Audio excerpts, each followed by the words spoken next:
Buenos días, buenas noches, buenos días, buenas tardes, buenas noches, siempre se me pasa un... Hoy es lunes 25 de julio del 2022. Bienvenidas, bienvenidos al programa Agundanters, lectura, análisis y discusión del libro Durantia, nuestra quinta revelación. Nosotros somos Axel Gutiérrez, Héctor Landín. Buenas noches. Buenas noches a todos en radio también. Se me olvida que no nos ven. Así es. Y su servidor Richo Van Dyck. Estamos transmitiendo en vivo todos los lunes a partir de las 10 de la noche de la Ciudad de México por Urantia TV, Radio Internacional Urantia y Temazcali Tloquenahuaqui en Facebook. Bien, pues estamos en la cuarta parte del libro de Urantia, La vida y enseñanzas de Jesús. En este día abordamos el capítulo 144.6, la conferencia con los apóstoles de Juan. Y amigos, Héctor, Axel, ¿quieren empezar con algo en particular que les haya llamado la atención del capítulo, bueno, del punto? ¿O voy dando tema? Ustedes díganme. Pues, bueno, particularmente en todo el contexto de lo que es Juan y Jesús de cara a sus apóstoles, realmente es una materia muy enriquecedora, ¿no? Tanto por la diferencia del discurso, la diferencia aparente del discurso, no en el fondo, sí en la forma, y en el propósito aparente, ¿no? Y que platicábamos en la sesión pasada, hay un punto muy notorio a lo largo de este documento en donde hay una cierta rivalidad por una interpretación o el entendimiento de los conceptos. Obviamente, como lo comenta Jesús en distintos momentos, pues pide que no sean juzgados porque al final vienen de un aprendizaje heredado por su linaje, ¿no? De los apóstoles de Juan. Pero en este documento en particular y en este punto, y los dos siguientes, me gusta cómo recoge todo y cómo hay un antes y un después a esa rivalidad, más que rivalidad, a esa diferencia de entendimiento. Entonces, yo creo que para mí es el corazón de esta parte, ¿no? Exactamente. Héctor, ¿algún punto? Bueno, así como dice Axel en general,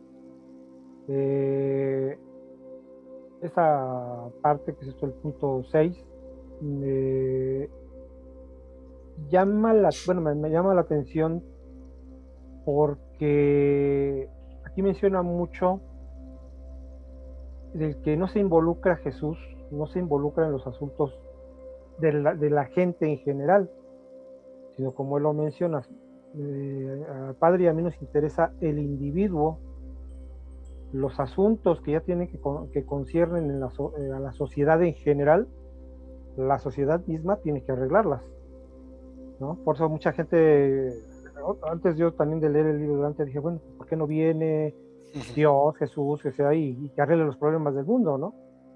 Pero ya leyendo, entonces es cierto, o sea, ellos se interesan por la gente y los frutos del Espíritu que vayamos nosotros dando vamos a ir soltando solución a los problemas. Entonces, igual, la gente que igual pensaba así de venir a Jesús a arreglar el mundo, pues no, de manera personal. Aquí lo vemos por las discusiones que tienen entre los apóstoles de Juan y sus apóstoles, que los deja, ustedes tienen que arreglar sus problemas ustedes como grupos. O sea, cuando tengan un problema de manera personal, entonces sí, yo les puedo atender, pero mientras ustedes arreglan los problemas que tienen en el grupo.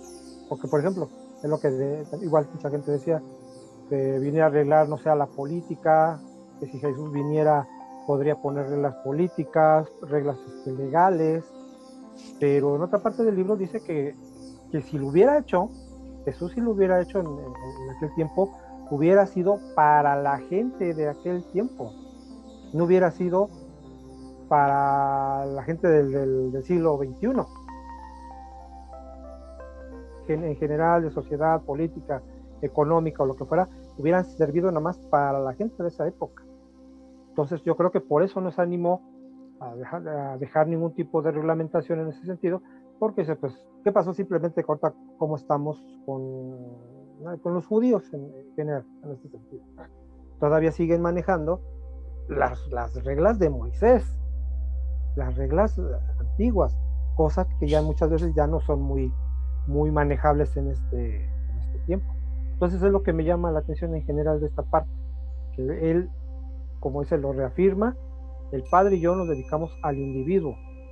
La sociedad, así lo quiero traducir, la sociedad tiene que arreglar sus problemas entre ellos, en conjunto llegar a consensos, nada más.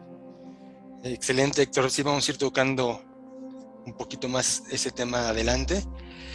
Hay que entrar también en contexto donde Juan el Bautista ya estaba encarcelado, pero todavía no moría, ¿no? Entonces es ahí, en ese momento, cuando se da este capítulo de la vida de Jesús, ¿no? Juan el Bautista, ¿no? Para los que no sabían, también nombró 2 apóstoles, ¿no? Donde Abner, así se llamaba uno de ellos, era su líder. Y ustedes, una pregunta, ¿ustedes quién creen que era el líder de los apóstoles de Jesús?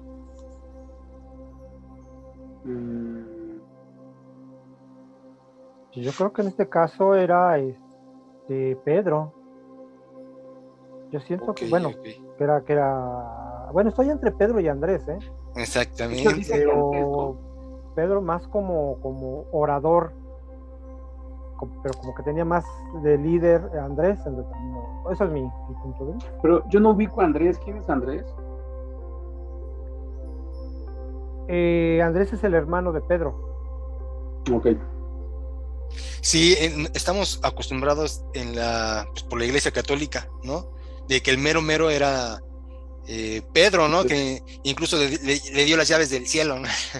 o fue el primer el primer papa, según. El primer papa, ¿no? Entonces, y aquí vamos leyendo, ¿no? Que Andrés tiene más liderazgo, ¿no? Pero como tú bien dices, Héctor, es el que mejor hablaba, y a las masas era el Pedro, ¿no? Pero bueno, eso me generó la lectura. Bien, se hicieron conferencias, ¿no? Aquí donde estaban, entre los 24 apóstoles, de las cuales solo en 3 participó Jesús. Y aquí también iba esta pregunta, un poquito ya nos adelantamos: ¿por qué creen que hacía esto Jesús, de participar lo menos posible, ¿no? Para complementar lo que ya nos platicaba Héctor? Pues yo lo que entendí es justo que realmente su preocupación, o más bien su ocupación de Jesús, era justo transmitirle a los apóstoles el rol que él llevaba, ¿no? O sea, dice, mi padre y yo nos dedicamos al individuo. Lo que tenga que ver con la interpretación humana y la socialización de la religión, pues es rollo de ustedes, ¿no? E incluso más adelante lo dice, o sea, cuando ya llegan a ciertos acuerdos bastante interesantes, dice, yo los voy a apoyar, ¿no? O sea, voy a sostenerlos en las decisiones que ustedes ya tomaron. O sea, él no juzga de, no, hombre, ¿cómo creen? Tiene que ser por aquí, tiene que ser por allá. Él simple y sencillamente dice, ya lo acordaron, ya conciliaron. Yo creo que el propósito era justamente pues darles esa autonomía que finalmente iban a tener en el momento en que partieran ambos, ¿no? Tanto Juan como Jesús. Entonces, en ese orden de ideas, ellos tienen que aprender, y el propio documento lo expresa, que debatieron, conciliaron, o sea, tuvieron ese crecimiento independiente que no habían tenido antes por la dependencia del maestro. O sea, ellos cualquier diferencia de concepto, cualquier situación, querían que Jesús lo resolviera, ¿no? Aunque él constantemente lo dice en los documentos, no, pues eso les toca a ustedes, esto lo tienes que observar tú. Todo lo que sea del individuo hacia el Padre y en su contexto interior y descubrimiento, sí, escucho. Pero lo que tenga que ver con lo demás, también me puede interesar, pero no esperes que te dé una respuesta. O sea, no esperes que yo lo resuelva, porque te corresponde a ti. Sí, ya los estaba, ya los estaba preparando, ¿no? Se nota ahí, ¿no? Que los estaba preparando para cuando él ya no estuviera, ¿no? Y literalmente lo que dice Axel, ¿no? Dice, soy el representante del Padre para los individuos, no para los grupos, ¿no? O sea, desde ahí Jesús, bueno, desde antes, ¿no? Pero aquí se nota nuevamente el que no quería religiones, ¿no? Quería ese vínculo, esa religar esa liga con nuestro acusador de pensamiento, ¿no? Pero, híjole, pues ya después de 2000 años, no sé cuántas religiones se volvieron a formar, ¿no? Y cuando participó, insisto, en 3 ocasiones, solamente lo hizo para hablar de comprensión, cooperación y tolerancia, ¿no? Que era lo que veía entre esos 2 grupos, ¿no? De apóstoles, ¿no? Que yo creo que era difícil, ¿no? En ese momento, ¿no? Y que algo también que se me hizo súper interesante es lo siguiente: estaré ocupado en los asuntos de mi Padre, ¿no? O sea, ahí organícense, yo me voy a ir, y continúa Jesús diciendo, sí, ¿no? porque, otros business en otros reinos. Porque tenemos otros reinos además de este. Ajá, ahí quiero que me digan, a ver, ¿a qué se refería? ¿Qué creen que se refería? Pues se refería a la administración de su universo, a los otros mundos habitados que bueno, que tenía bajo su jurisdicción. O sea, tenía que estar no solamente esa parte administrativa, no, pues no me voy a dedicar a Urantia como gobernante, pues él muchas veces lo dijo, ¿no? Tengo más, ¿cómo decía? Tengo otras ovejas, ¿no? Hay otras ovejas en mi rebaño que también necesitan ser atendidas. O sea, no solamente, sí, o sea, a lo mejor, no sé, me gustaría pensar que dije, pues sí, ahí son 30 y tantos mundos que ahorita necesitan más atención, pero también tengo otros planetas que aunque no están en rebelión, pero pues también necesitan ser atendidas, tienen sus problemillas a lo mejor más pequeños que el de este planeta, pero también tengo que atenderlos, ¿no? E igual atender a todas esas miriada de seres que estaban también bajo su mando, su jurisdicción, y saben que pues tiene que hacer esto, ¿no? O sea, tenía que estar, igual como él mismo lo dice, con los asuntos del Padre, y a eso se refería. ¿Tú, Axel, a qué crees que se refería?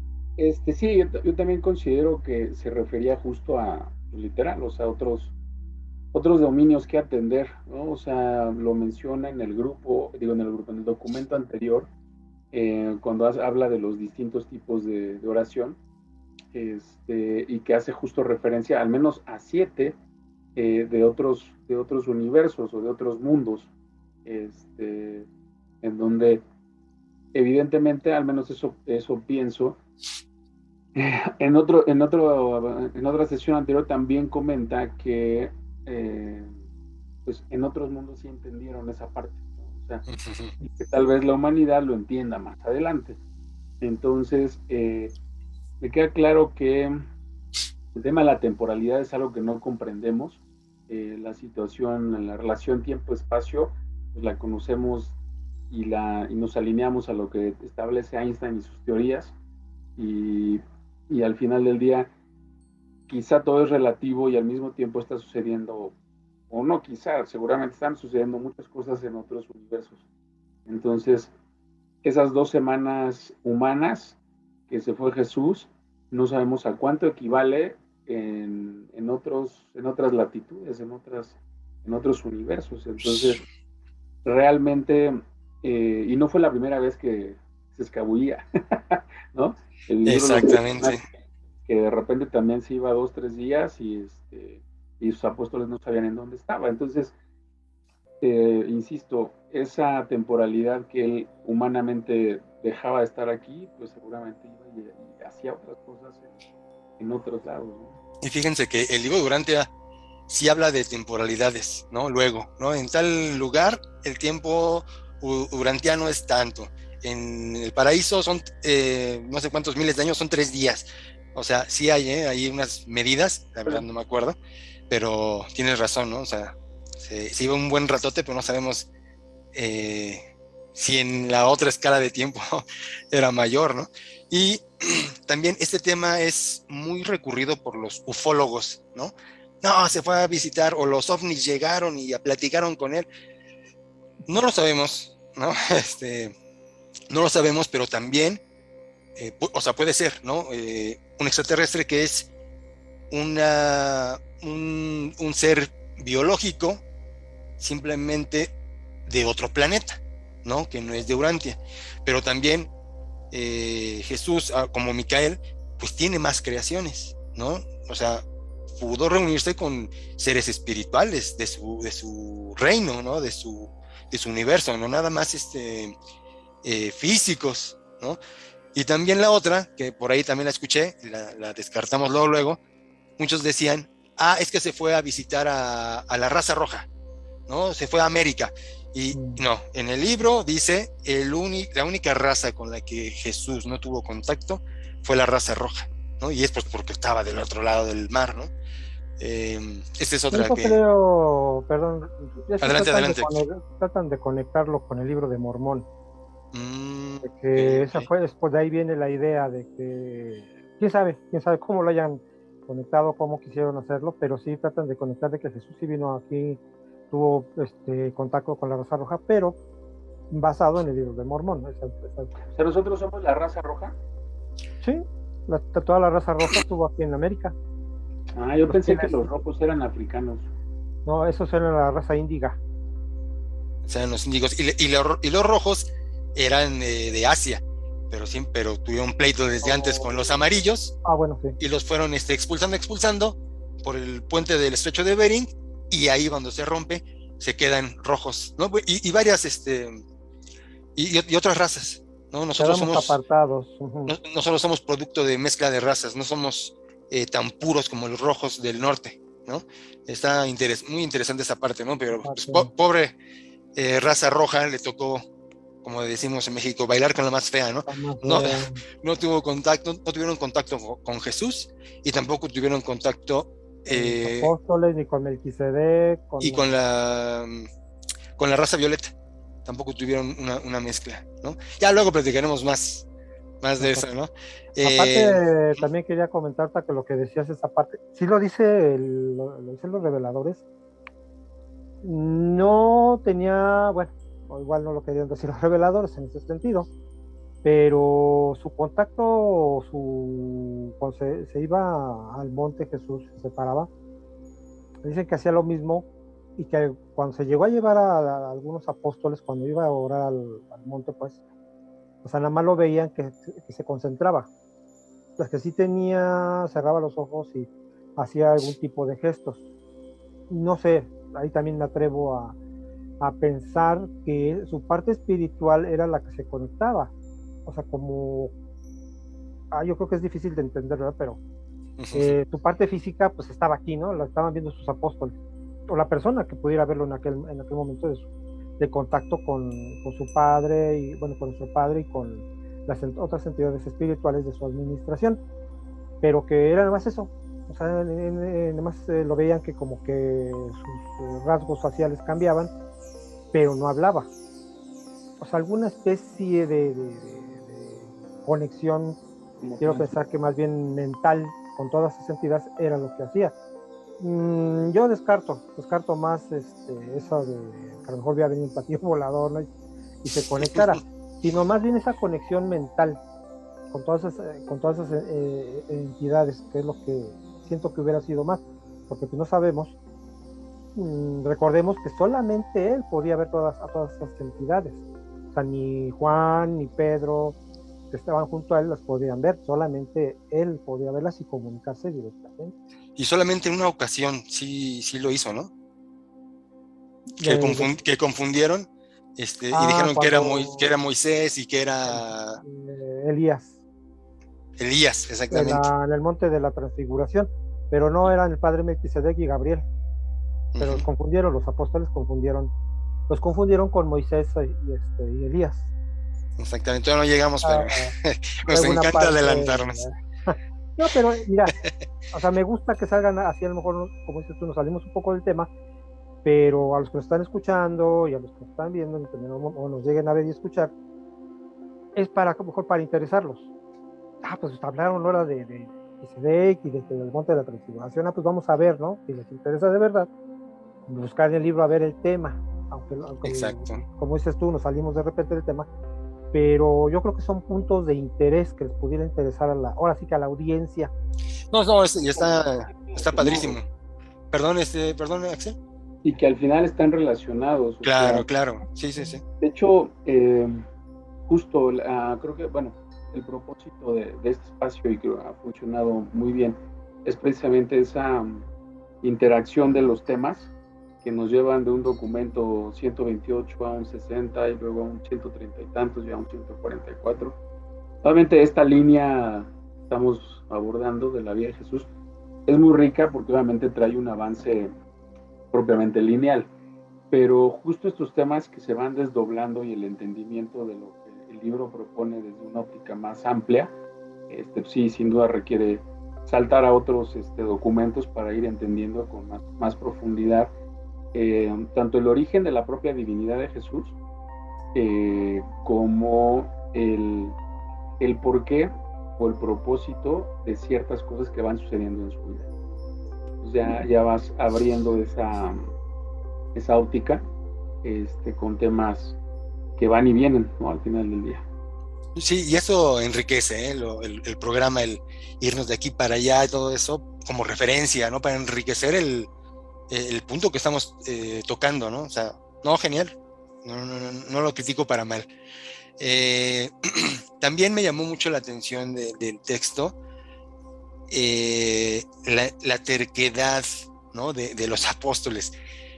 Los capítulos pasados, ¿no? Estuvimos hablando acerca de la oración, ¿no? Que tenía que ser personal, que de preferencia mejor no les pasó nada, no, pásanos unas, ¿no? Órale, ahí está, ¿no? Y ellos, cuando están ahí reunidos, acordaron, ¿no? Adoptar como su oración base el Padre Nuestro, ¿no? Que Jesús les enseñó, ¿no? Pues así como todavía no tenemos la capacidad para hacer nuestras propias oraciones, ¿no? Y también, ¿no?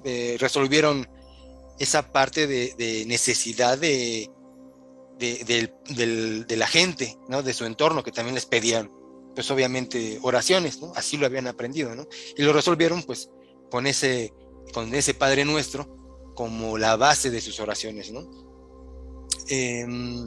También acordaron, mientras Juan estuviera vivo, ¿no? Que el bautizo simbolizaría una alianza, ¿no? Con el reino de los cielos. Pero en caso de que muriera Juan, serían bautizados ellos, los apóstoles de Juan, por Jesús, ¿no? Y también, bueno, sí, todos sus apóstoles, y los apóstoles de Jesús bautizarían con agua, ¿no? Pero con el siguiente simbolismo, con el simbolismo del Espíritu Divino, ¿no? Como que el Espíritu Divino, o sea, el ajustador de pensamiento, está con nosotros, ¿no? No sé, yo lo veo como una firma, ¿no? Una firma de contrato como participante en el proyecto universal, ¿no? Esa era como que la idea de los apóstoles de Jesús, ¿no? Ya te vas a involucrar más con ese Espíritu Divino, con tu ajustador de pensamiento, para lo que viene, ¿no? Para el reino de los cielos, ¿no? De este proyecto universal de perfeccionarse a sí mismo, ¿no? A través del tiempo. Una pregunta, a ver si los dos me lo pueden, me la pueden contestar. ¿Cuáles son las diferencias entre aquel bautizo, ¿no? Entre el bautismo de los apóstoles y el bautismo católico actual? Yo noté como dos, pero a ver ustedes, Si no mal recuerdo, lo principal es la inmersión, ¿no? O sea, ok. Porque al chiquitín no lo sumergen en agua, nada más lo salpican y ya. Y según recuerdo, el bautismo de Juan el Bautista era por inmersión. O sea, entraban al río, sumergían y vámonos. Ok, pero... según lo que yo recuerdo, pero igual y lo recuerdo mal. Pero yo creo que sería ese el primero. simbólicamente, el bautismo católico actual, ¿a quién va dedicado? Por ahí es el clásico, ¿no? Para que le quiten el primer cuerno, ¿no? Bueno, sí, o sea, el pecado original, ¿no? El pecado original y que entres a ser hijo de Dios. Yo no, o sea, es algo que sí estoy muy, muy en contra que se diga eso de esas dos situaciones, precisamente como dicen ustedes, el pecado original y el que entres a ser hijo de Dios. Digo, bueno, por principio de cuentas, el pecado original, pues ya ni nos concierne a nosotros, y aparte porque ni fue el pecado tal y como dice la Iglesia Católica, y porque tenemos que estar cargando con el pecado de Adán y Eva, ¿no? Pecado en determinado momento. Y entrar y ser hijos de Dios, pues desde que uno nace es hijo de Dios, y más cuando precisamente llega ajustado al pensamiento, cuando nace el alma. Esa siento yo que igual sería la diferencia, porque y en aquel tiempo pues el bautismo nada más era como que entrar al reino, nada más. O sea, ya es como dicen varios de esos los reveladores, uno en la serie es hijo de Dios, pero en ese momento cuando estaban bautizando ya los apóstoles de Jesús, era reconocimiento pleno de la persona que iba a ser bautizada del reino y que aceptaba entrar en él. A eso se refería.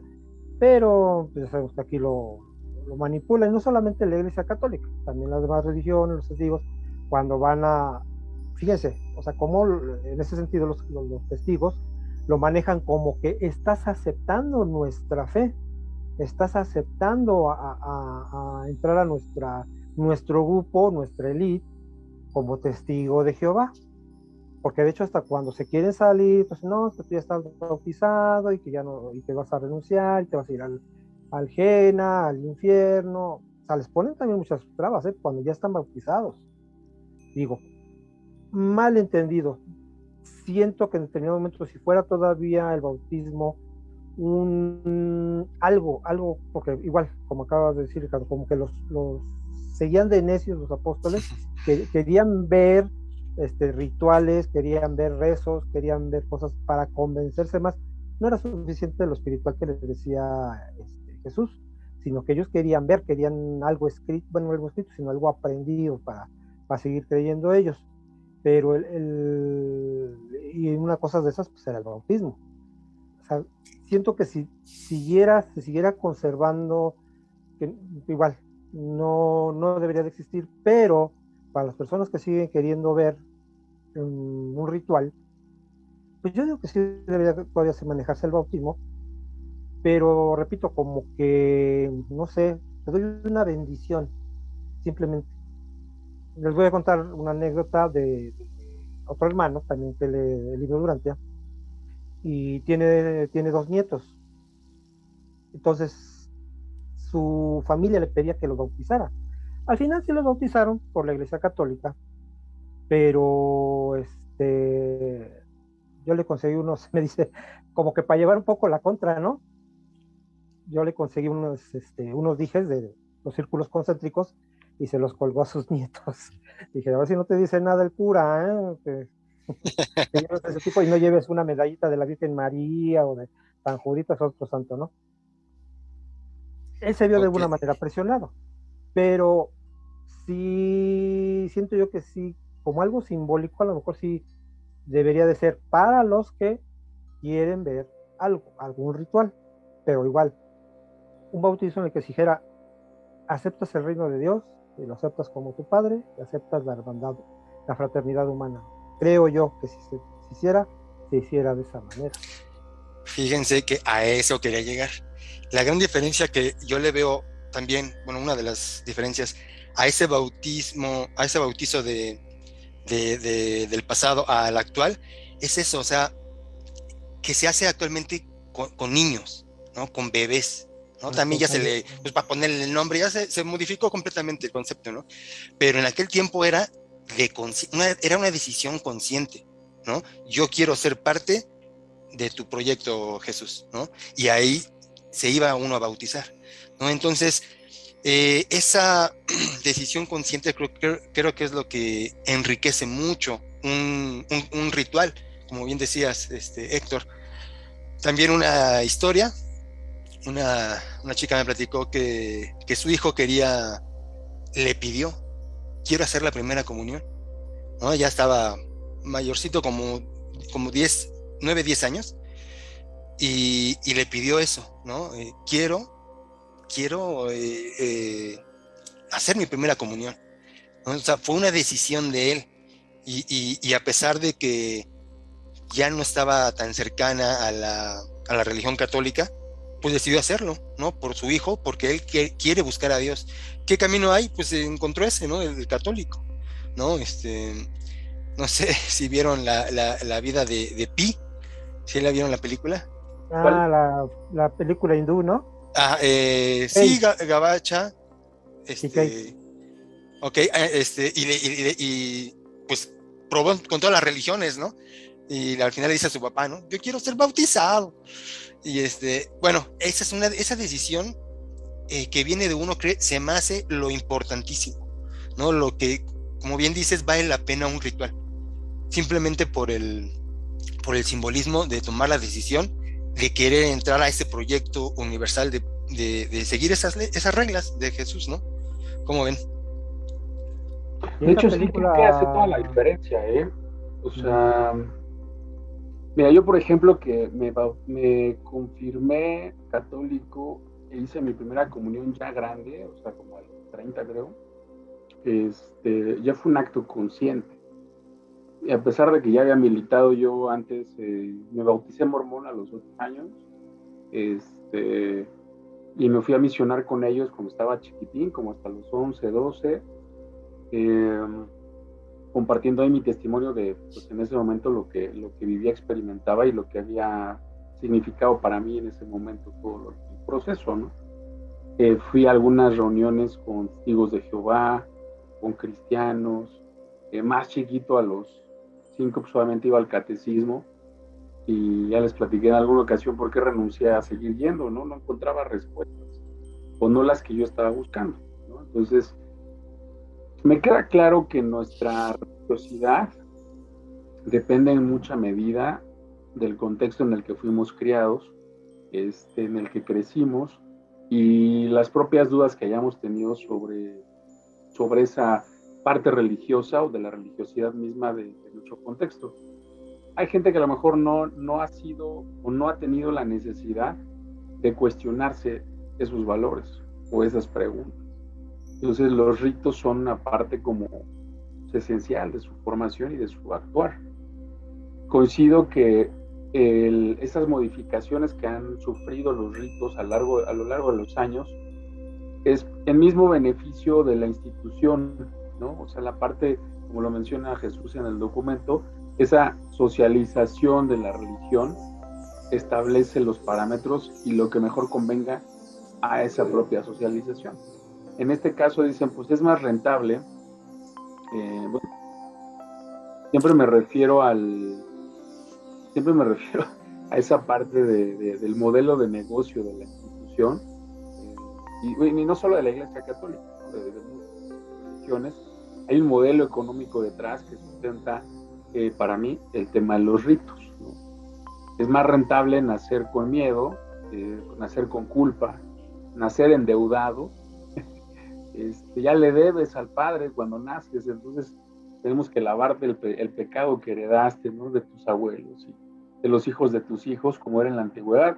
Moría alguien, un papá, y la deuda la heredaban los hijos y tenían que trabajar para el feudo, ¿no? Entonces, yo creo que es un modelo que me hace sentido, ¿no? Es rentable nacer con culpa, es rentable que le debas a una institución algo y que te veas obligado como familia a llevar a bautizar al chiquitín, y modo que le vaya a pasar algo y se quede en el limbo su alma. Y yo vuelvo al punto y digo, ¿cómo es posible creer que Dios, el creador, amo de todo esto, en esta nueva versión que nos comunican de su amor infinito, cómo podemos pensar que un alma que muere sin haberse bautizado va a quedar por ahí, ¿no? Porque no... El limbo. Una cuota, obviamente, para poderse bautizar, y porque no lo bautizaron, porque no echó bolo, porque no hizo fiesta, ¿no? Entonces, A ver. Son absurdos, personalmente creo que son absurdos, y al final nos alejan del propósito que decían por ahí, la diferencia entre los dos modelos de Jesús y Juan el Bautista. Los de Juan decían arrepiéntanse y ¿qué era? Arrepiéntanse y Arrepiéntanse y sean bautizados. Con lo que bautizaban los apóstoles de Juan. Y de Jesús, crean y sean bautizados. Crean y sean bautizados. Y eso me parece una diferencia contextual completísima.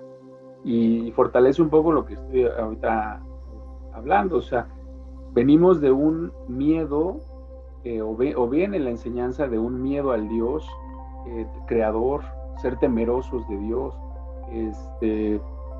arrepiéntete, si no te vas a condenar, ¿no? Arrepiéntete y sé bautizado.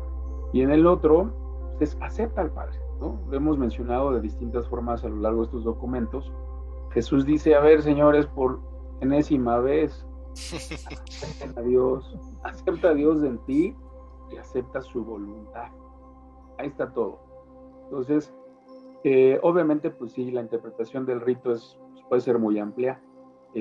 Comercialmente es más rentable el modelo económico que hoy funciona en muchas iglesias.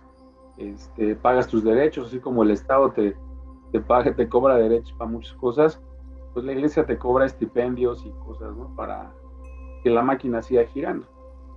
Pero a veces perdemos de vista el propio sacramento, ¿no? El propósito. Y como bien dijo Héctor hace un rato, eso de que ya eres hijo de Dios, lo vimos en la sesión pasada, o sea, naces con esa gracia. O sea, únicamente te ganas el entendimiento, el crecimiento, el acercamiento, la aceptación, el compromiso de hacer la voluntad del Padre, pero naces con la gracia de ser hijo de Dios. Eso no te lo da nadie más. O sea, ya venimos por default, ¿no? Nadie te lo quita, ¿no? Exactamente. Pues eso no lo tenemos que ganar. O sea, el compromiso sí, o sea, el entendimiento, el desarrollo, la evolución, pues claro que eso lo tenemos que ganar, o sea, si no ya sería mucho, ¿no? Eso ya nos toca a nosotros. Ya naciste, ya te hiciste, ahora sí, ya cumpliste 40. Bienvenido, ya ganaste. No. Chambeale. Algo que quería complementar ahorita en cuanto a lo que le comenté a mi amigo en cuanto al bautismo, le dije, bueno, si tu hija, porque ya no digo que eran sus nietos, si tú, o más bien tú, como su abuelo, quieres bautizarlos, hacer algo así, haz algo íntimo, vete a un río, vete a donde hay un arroyo o algo, y entre ustedes como familia, hazlo. O sea, ¿qué nos quita? O sea, que en determinado momento creo que hasta podríamos nosotros tener, por decirlo así, ese derecho, ¿no? Como abuelo, sabes que yo quiero bautizar a mis nietos. Pues yo agarro, me voy con mi familia y lo mismo los bautizo, como les decía en un principio de lo que les empezaba a comentar. Es como darles una bendición. Uno como abuelo, uno como padre, como fuera quien fuera a bautizar a esos niños, o hasta esa persona adulta, sabes que yo, no por un ritual de entrar en cierta creencia, por entrar en el reino, sino nada más el hecho porque yo te quiero dar la bendición de esta manera. Yo le decía a mi amigo, pues hazlo de manera íntima, no vayas a la iglesia, hazlo de manera íntima, no más entre ustedes. Si ustedes, tus hijas o tú, creen que o necesitan ver algo así para poder estar tranquilos con los niños. ¿Sí? Podría ser también algo así. Igual lo podríamos manejar porque también con nosotros hermanos ha salido temas, por ejemplo, el matrimonio, que decían, no, pues es que también se hagan, lo que comentaba también otras veces, que quieren que se hagan rituales basados en el Dios durante. Pero digo, eso es, yo le digo que también es algo íntimo, ¿no? Que a lo mejor, no sé, a ti, Ricardo, o a ti, Axel, o a mí, que ya estamos un poco más orientados en lo del libro, sabes que quiero que digas unas palabras en el momento de que me caso, en la fiesta de mi matrimonio. Pues bueno, yo diría que es algo bonito, ¿no? Y podemos sacar algo del libro en cuanto al matrimonio y dar una plática no por dárnosla de sacerdotes o ser dirigentes de un grupo, no, simplemente como hermano y como amistad de esa persona, pues a lo mejor sí dar unas palabras. También yo tuve la oportunidad, pero estas personas no sabían que yo era estudiante del libro Durantia, tuve la oportunidad de unas palabras en un entierro, en un sepelio. Nunca mencioné el libro, pero sí, bueno, claro, otro hermano me ayudó a buscar las palabras para decirlas en el momento. A la gente les gustó. Entonces digo, como que sí hay cositas así que son íntimas, pero no como un ritual urantiano, ¿no? Como dicen muchos. ¿No te preguntaron en qué parte de la Biblia viene eso? Eso No, tan pues bonito. no. No me preguntaron, pero les gustó lo que se dijo. Sí, lo había sacado de, bueno, más bien te digo, me ayudó otro hermano y sacó los datos del libro para esa ocasión. Para todas las ocasiones puede haber, pero digo, es tanto íntimo y palabras que le salen a uno y por respeto y por amor a la persona, que tu amistad o tu familia, puede ser. Sí, y regresando al tema de lo simbólico, ¿no? Es padrísimo el tema del simbolismo, de los símbolos. Lo estudié ahí en un curso que tuve, donde la idea de lo simbólico precisamente es para el que lo organiza, para el que lo diseña, ¿no? Porque va a quedar plasmado ahí. O sea, para él, con el hecho de ver ese símbolo que hace, o ese ritual, que son símbolos finalmente, pero no escritos, sino actuados, por así decirlo, de ahí se desencadena, es una codificación de muchísimo conocimiento, ¿no? Yo también ahí sueño con hacer mi boda mexica urantiana, un menjurje ahí extraño, pero mío, ¿no? Pues sí, es válido, yo creo. Sí, lleno de símbolos. Creo que lo comentamos hace un par de sesiones, esto les comenté, en el libro de las 48 leyes del poder, hay un capítulo que habla específicamente del tema del performance, o sea, la importancia del contexto sensorial, y yo creo que de ahí surge esa necesidad de que el ritual tenga ciertas características. Al final, esa experiencia, la impronta que se genera, tanto en la parte aromática, en la parte visual, la parte ambiental, el sonido, obviamente como lo comentaba hace un rato Héctor, ¿no? Que le sugirió a esta persona hacerlo más íntimo, ¿no? En un río, en un bosque o algo.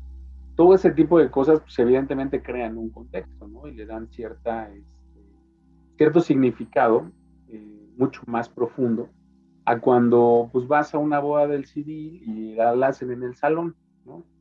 Sí está padrísimo y el ambiente todo muy padre y es muy práctico, ya nadie se desplaza, pero qué interesante, o sea, se pierde solemnidad, se pierde cierto ambiente, ¿no? Entonces, yo coincido, creo que lo hablábamos por ahí en las primeras sesiones, o sea, la necesidad del ser humano en creer en algo está inherente, pareciera, en su ADN, en creer, en hacer las cosas santas, en hacerlas divinas, pues tiene todo ese peso, ¿no? Que cargan nuestros ancestros y la parte que heredamos, o sea, ahorita como lo comentaste, o sea, con los ancestros como mexicanos, como en esta región, pues estaremos 4 veces más arraigadas que yo creo que en cualquier otra parte del mundo, ¿no? O sea, nuestros rituales son muy profundos, son muy místicos, tienen demasiado significado, o sea, están hasta yo creo que recargados de significado, o sea,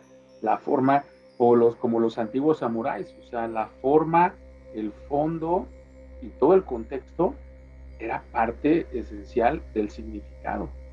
O sea, si hasta la escritura, lo dicen por ahí algunos cursos de japonés, o sea, tienes que tener cuidado cómo escribes un kanji, porque una variación en la línea puede tener un significado diferente o distorsionar. Incluso tienen concursos de quién hace los mejores kanjis, ¿no? O sea, vaya, a lo que quiero llegar, como bien dices, el simbolismo está presente en toda nuestra cultura, tanto en la forma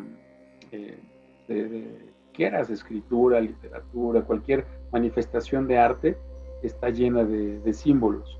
Y obviamente la religiosidad no es la excepción. Y yo creo que lo hablábamos hace 2 sesiones o 3, el símbolo de la cruz pues fue con el estandarte con el que quisieron representar la divinidad de Jesús, la vida de Jesús, el sacrificio que hizo Jesús, y en eso se sustenta el cristianismo. En términos de marketing, creo que fue muy poderoso y sigue siendo. Hace falta renovar el discurso y pues para eso está ahí Francisco, para darle una renovación ahí al speech. Pero hace falta más, sin duda. Yo creo que ya la parte de los ritos, el bautismo, el matrimonio, al final a veces en el ritual perdemos el propósito del rito, ¿no? En copiarlo y replicarlo, ¿no? Sin ese contenido. Oye, ¿por qué lo hiciste? Pues que se vio padre como lo hizo él. Yo también me lo reventé, ¿no? Pero esa parte se pierde todo el significado, todo el contenido de ese símbolo, ¿no? De hecho, el libro de Dante dice que el ser humano es el único que simboliza, ¿no? Es el único que hace ritos de todos los seres vivos en el planeta, ¿no? El ser humano es el único que crea símbolos. Curioso. De igual forma, por esa capacidad misma que decías, no somos los únicos que podemos expresar ciertos sentimientos, hacer ciertas reflexiones, ese poder creativo que tiene el ajustador de pensamiento, o que nos da el ajustador, ese poder de la oración, lo hemos mencionado, la adoración, al menos en el contexto en el que lo entendemos, ¿no? Quizá más adelante nos demos cuenta que los animales oran o se comunican con el Padre de alguna forma, o con la naturaleza. Nos decía Héctor que eso no era posible por cómo está configurado el universo, ¿no? Según el libro, en cuanto al tema del alma y todo este rollo. Sin embargo, pues debe haber en esa creación tan grande, en donde kilómetros de raíces se comunican con árboles que fueron talados, o que son sobrevivientes de incendios. Si existe ese concepto de comunicación sistémica a nivel natural, celular, bioquímica, seguramente existirá algo parecido en términos de las demás especies, ¿no? Pero si bien es cierto, creo que al tener esa característica, cualidad tan peculiar de que es nuestra mente y la forma en la que expresamos y nos manifestamos, al mismo tiempo es nuestro talón de Aquiles, ¿no? O sea, al mismo tiempo lo que platicábamos hace 2 sesiones de la persona, el lector de Urantia, que decía que por qué no hacer oraciones, ¿no? Sintió inspiración. Yo me quedé pensando un rato en eso y es interesante porque al final es una manifestación de arte, ¿no? O sea, la poesía, la escritura, y es una manifestación creativa de la célula que está en nosotros, de la partícula que está en nosotros de Dios. Entonces sería complicado darle validez o no a algo que surge, ¿no?, de la parte creativa del individuo. Obviamente las líneas estratégicas o las reglas del juego que nos propone el libro, pues nos dicen que no, ¿no? Y el mismo Jesús dice, no hagas oraciones repetitivas porque no es lo que te va a aproximar. Pero más adelante dice, bueno, sí, finalmente el rezo y la oración de cierta forma, con ciertas características de intención, te ayudan a abrir la perspectiva. Entonces es cuando dices, ok, creo que el tema medular es cuidar la interpretación del propósito, del símbolo, y evitar que se caiga en los errores que hemos visto en el pasado, ¿no? Tras miles de años de religión y de religiosidad, que se le dé más peso a la socialización de la religiosidad y de la religión que al propósito de aceptar al Padre, al Creador, y aceptar su voluntad. Excelente. Pues yo para cerrar, ¿no?, con 2 puntitos. El primero es que los 24, ¿no?, los 24 apóstoles, en cierto grado, ¿no?, cuando los dejó Jesús, trabajen ustedes, organícense ustedes, ¿no?, en cierto grado obtuvieron esa tolerancia, ¿no? De hecho, lo que buscaba Jesús, ¿no? Y también le sirvió a los seguidores de Jesús, ¿no? ¿En qué? En ajustar esas diferencias ideológicas, ¿no? Se pusieron de acuerdo yo supongo, con ciertos temas, ¿no? A ver, ¿cómo vamos a tratar este tema? ¿Cómo lo vamos a tocar con ellos, ¿no? Y pues un éxito, ¿no? Finalmente Jesús regresó, escuchó sus acuerdos, ¿no? Le gustó o no le gustó, no dijo nada, simplemente se puso a disposición de ayudar a cumplirlos, ¿no? Así se cerró este capítulo. Yo ¿Recuerdan? creo que fue, perdón, Ricardo. No, adelante. Que fue esta parte creo que también es un ejemplo para todos en general, actualmente, Okay. de que no es necesario llegar a guerras, llegar a discusiones, llegar a golpes, pues llegaron a conclusiones juntos, los 24, que pudieron llegar sin necesidad en determinado momento del mismo Jesús.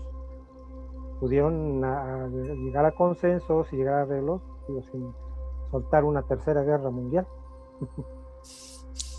Eso sí es cierto, ¿no? Por eso en su participación, esos temas que tocó, ¿no? O sea, no se metió en qué pensaban en conceptos de ellos, ¿no? Sino simplemente fue, a ver, vamos a platicar de comprensión, de cooperación y tolerancia, ¿no? Entonces, los dejó, digamos, así como listos para que ustedes pónganse de acuerdo, ¿no?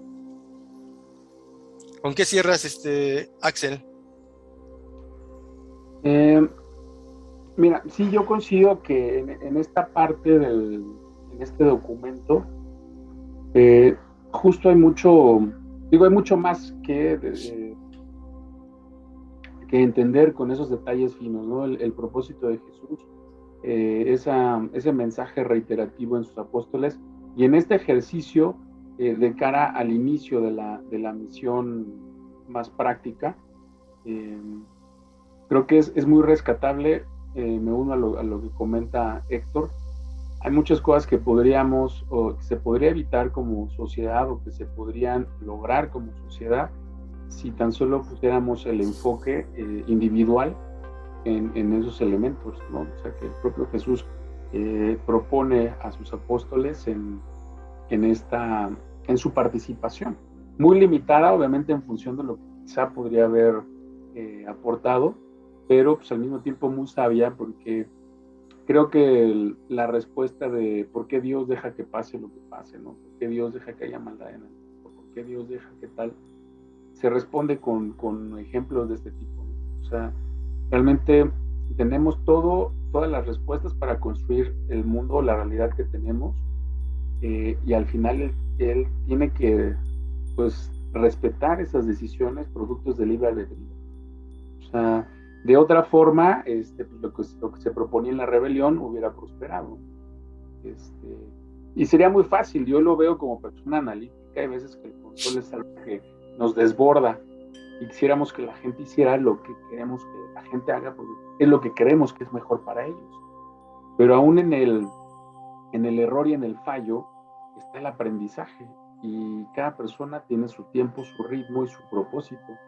Entonces, coartar ese ritmo, ese propósito, a partir de forzar que cumplan algo que en apariencia es lo mejor, pues restaría todo el propósito conjunto de cada persona individual, ¿no? O sea, entonces, creo que ese ejercicio de los apóstoles, que los deja solos para que ellos crezcan, concilien, es necesario para el ajustador de pensamiento, y es lo mismo que está pasando, creo, en nuestros tiempos, ¿no? Y por eso Jesús viene, una quinta revelación. Aquí está lo mejor que puedo darles de acuerdo a su contexto, y aprendan otros 1000 años, a ver si logramos que para la sexta ya nada más estamos afinando detalles. Debe pasado un pasito, por lo menos. O les quitemos el dedo meñique en la evolución, ya para que sigan evolucionando físicamente, no lo sé. Pero creo que es un ejercicio muy interesante y muy profundo lograr desarrollar esa capacidad interna de resolución, conciliación, debate, propuesta, ¿no? Y entender que en los distintos tiempos cada persona tenemos un propósito, y al final nos tenemos que unir para un bien común. Sí, ya ampliando un poco el tema que pone Héctor, de esa tolerancia, esa paz con nuestro entorno, ¿no? Bueno, ok, sería ideal una paz mundial, ¿no? una paz con nuestro país vecino, con los países vecinos, una paz, es más, entre nuestros estados, ¿no? En el país, ¿no? Que allá hay pique luego. Es más, una paz con el vecino, ¿no? Con nuestro vecino, en nuestro vecindario. O sea, empecemos por lo más básico, ¿no? Y de ahí ir creciendo, y después ya cuando lleguemos a algún mundo de estancia, ¿no? En alguna otra etapa en este universo, pues no nos estamos peleando con otros habitantes de otro sistema local, ¿no? O sea, vámonos poco a poco, ¿no? Pero empecemos por nuestros vecinos, nuestra familia, ¿no? Ya de repente nos peleamos con nuestra propia familia, ¿no? Eso también es lo más difícil. ¿Con qué cierras, Héctor? Pues igual con esta parte de que recordemos también por qué fueron, bueno, más bien qué tenían sembrados ahora sí que estos los 24 apóstoles, la hermandad humana. O sea, era la espiritualidad la que tenían de antemano. Por eso pudieron sacar a flote todas estas diferencias que tenían.